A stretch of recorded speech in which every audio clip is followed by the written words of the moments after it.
सात संगत जी, बड़े प्रेम और सत्कार से कहना जी, धन्य निरंकार जी। सात संगत जी, दास विनती कर रहा है, दास से त्रुटि हो जाए तो अपने घर के बालक समझकर क्षमा करिएगा।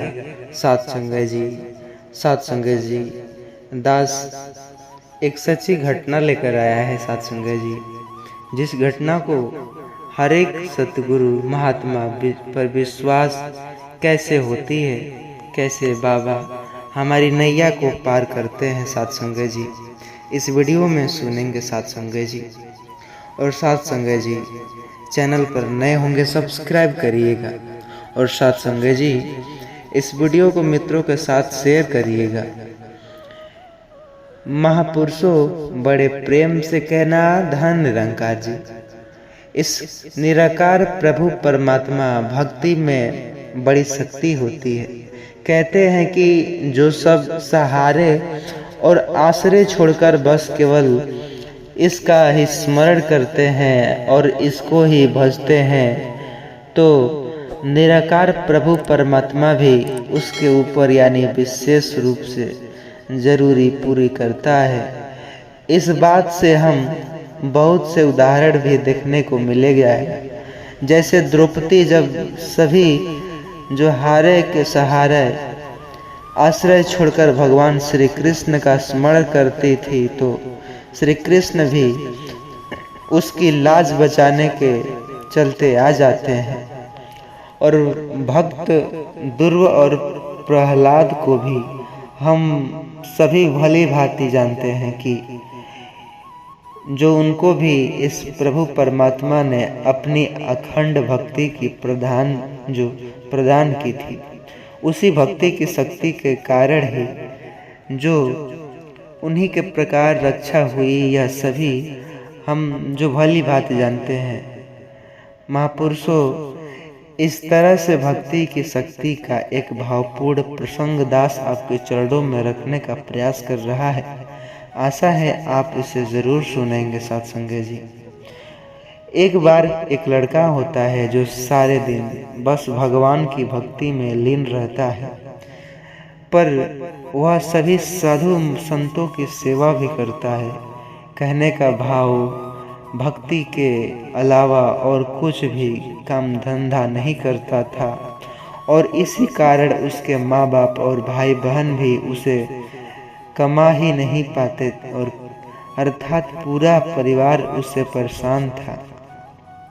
तो नगर में एक राजा जो था, उस राजा को भी संतान नहीं थी।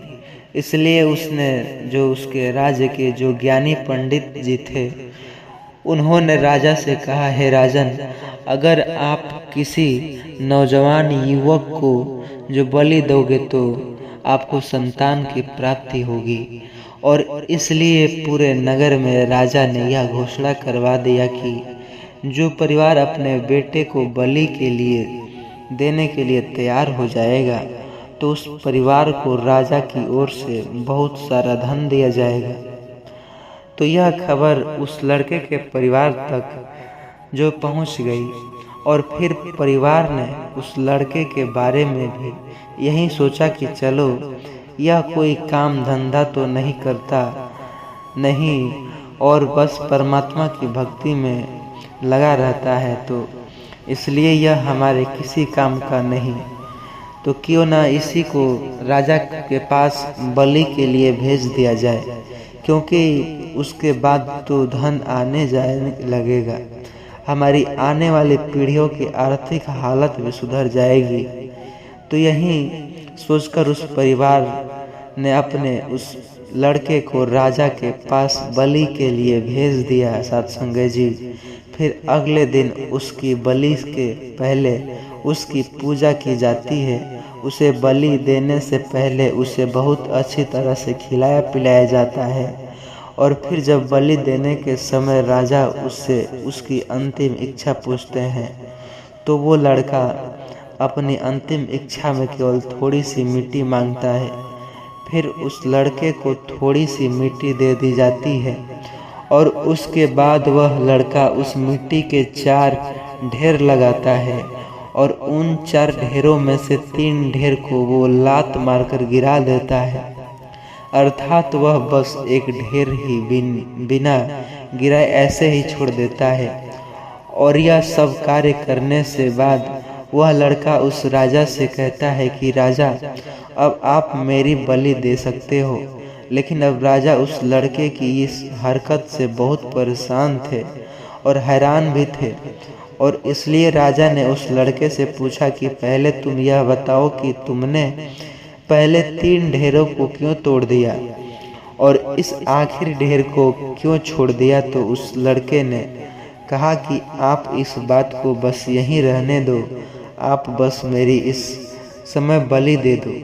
तो राजा ने कहा, यह मेरा आदेश है, तुम्हें बताना पड़ेगा कि तुम्हारे ऐसा क्यों किया, इसके पीछे का अर्थ क्या है। तो उसके बाद उस लड़के ने राजा को यह जवाब दिया कि हे राजन, जब कोई जीव जिसको अपनी जान खतरा हो वह अपनी जान की रक्षा के लिए सबसे पहले अपने माँ बाप पर, फिर राजा पर और उसके बाद देवता पर विश्वास करता है। लेकिन यहाँ तो मेरे माँ बाप ने मुझे बेच दिया है और राजा जो प्रजा की रक्षा करता है, परंतु यहाँ तो राजा भी मेरी बलि दे रहा है। और फिर जो एक जीव देवता की तरफ देखा जाता है, लेकिन यहाँ तो देवता को ही मेरी बलि दी जा रही है। और यही अंतिम ढेर यह मेरे प्रभु परमात्मा की है, जिनकी मैं भक्ति करता हूँ। मुझे अभी भी मुझे अपने परमात्मा पर पूरा विश्वास है कि वह अपने भक्त की रक्षा जरूर करेंगे, बस इसलिए मैंने इस ढेर को नहीं तोड़ा। तो यह सब सुनकर उस राजा का भी मन बदल जाता है और राजा ने सोचा कि यह नवजात तो बहुत समझदार है, तो क्यों ना मैं इस लड़के को ही अपना पुत्र बना लूं। तो यही सोचकर उस राजा ने उस लड़के की बलि देने का विचार अपने मन से त्याग दिया। अब उस लड़के को यही अपना पुत्र बनाने का फैसला भी कर लिया और फिर उसके बाद राजा ने उस लड़के को अपना उत्तराधिकारी भी घोषित कर दिया। तो इस प्रकार उस लड़के को अपने प्रभु परमात्मा की अपनी भक्ति में अटूट विश्वास का फल प्राप्त हुआ। सत्संग जी, महापुरुषों, इसको भी भक्ति की शक्ति कहते हैं। और भक्ति में इतनी शक्ति होती है कि अगर आपने किसी भेड़ चराते हुए किसी व्यक्ति को देखे होंगे, विश्वास ही है उस भेड़ के प्रति। जब वह एक भेड़ को लेकर के तालाब में कूदते हैं तो सारी भेड़ें पीछे से तैरने लगती है। सत्संग जी, यही नहीं, बहुत से उदाहरण देखने को आपको जीवन में मिला होगा। सत्संग जी, आप समझदार हैं, समझ सकते हैं परमात्मा और अपने आराध्य के प्रति समर्पित हो जाइए, तो यकीन मानिए फिर हमारा कोई भी काम कभी भी नहीं रुक सकता।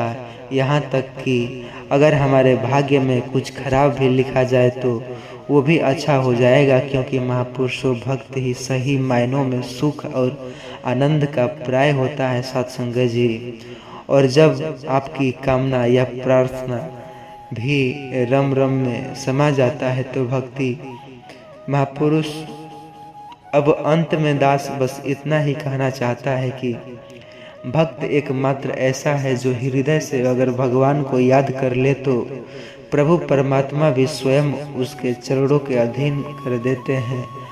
और इसलिए कहा गया है कि सच्ची भक्ति से भगवान भी भक्तों के बस में हो जाते हैं। सत्संग जी, दास यही विनती करता है कि भक्ति का यह वरदान मांगते हुए कि इस वीडियो को बड़े से बड़े मित्रों के साथ, सभी मित्रों के साथ इस वीडियो को शेयर जरूर करिएगा। सत्संग जी, और इन्हीं शब्दों के साथ इजाज़त करता हूँ, बड़े प्रेम से सत्कार से कहना जी, धन निरंकार। सत्संग जी, चैनल पर नए होंगे सब्सक्राइब अवश्य करिएगा। सत्संग जी, वीडियो को लाइक और प्यारा सा कमेंट धन निरंकार अवश्य लिखिएगा साथ संगत जी।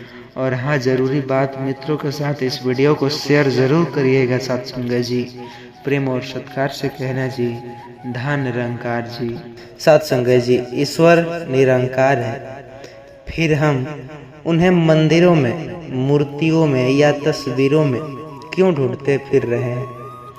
क्या यह कोई विरोधाभास है, अंधविश्वास है, या इसके पीछे कोई गहरा आध्यात्मिक सत्य छुपा हुआ है?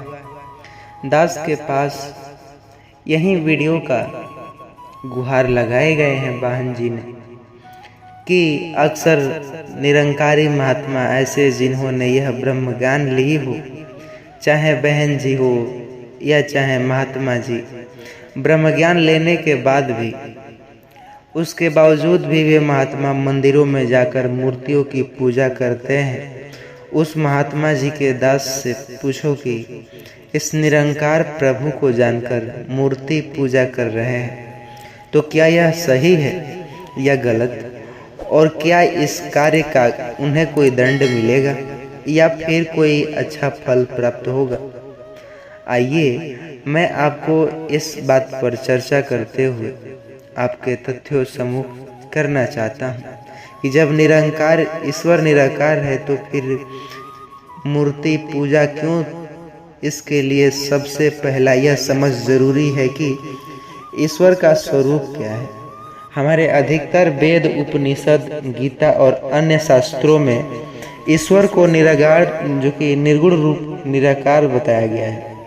यजुर्वेद कहता है तस् प्रतिमा अस्ति, यानी उसकी कोई मूर्ति नहीं।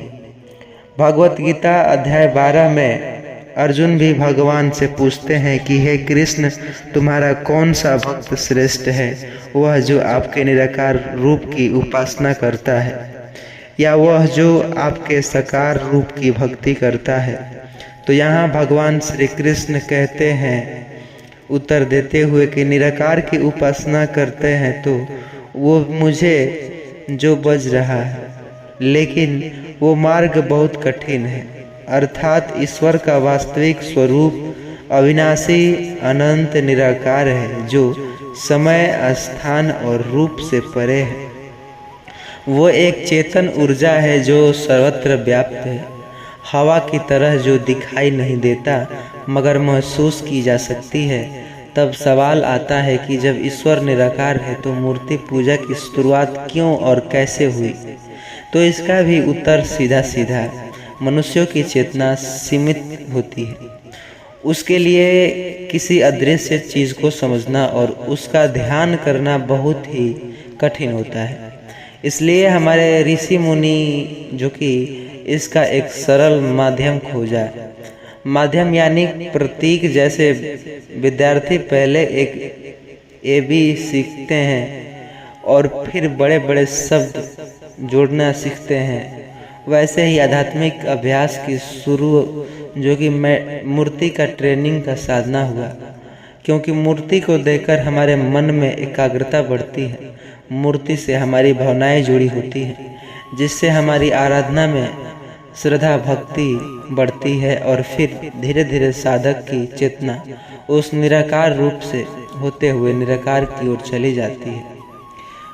जो मूर्ति पूजा के पीछे कितने सारे रहस्य, सिर्फ पूजा की नहीं बल्कि हमारे मन की साधना भी होती है। मूर्ति खुद ईश्वर ही नहीं बल्कि वह ईश्वर का ही प्रतीक होता है। जैसे तिरंगा झंडा भारत का प्रतीक है, और अगर कोई तिरंगे को जला दे तो क्या भारत खत्म हो जाएगा? नहीं, लेकिन इसके हम जो हमारे भावनात्मक जो चोट है जो जुड़े रहते हैं, मन को किसी रूप से नहीं बांधा। जैसे ध्यान करते समय कुछ लोग ओम का उच्चारण करते हैं, तो वैसे ही मूर्ति का उपयोग अपने मन को स्थिर के लिए किया जाता है। हर मूर्ति में देवता का जो आविर्भाव होता है, लेकिन जब उससे हमारी श्रद्धा जुड़ती है तब उससे हमारी भावनाएं जुड़ती है। तो वह पत्थर भी हमारे जो ईश्वर के जीवंत अनुभव को लगा देता है। इसके अलावा मंदिर में घंटी बजाना, दीप जलाना, धूप देना, इन सभी क्रियाओं का एक वैज्ञानिक महत्व भी होता है। यह हमारे ज्ञानेंद्रिय को शांत करके और अपने मानसिक संतुलन में सहायक देता है। कुछ लोग मूर्ति को अंधविश्वास, पाखंड या रूढ़िवादी भी कहते हैं। वह कहते हैं कि मूर्ति तो पत्थर की है, पर भगवान कैसे हो सकती।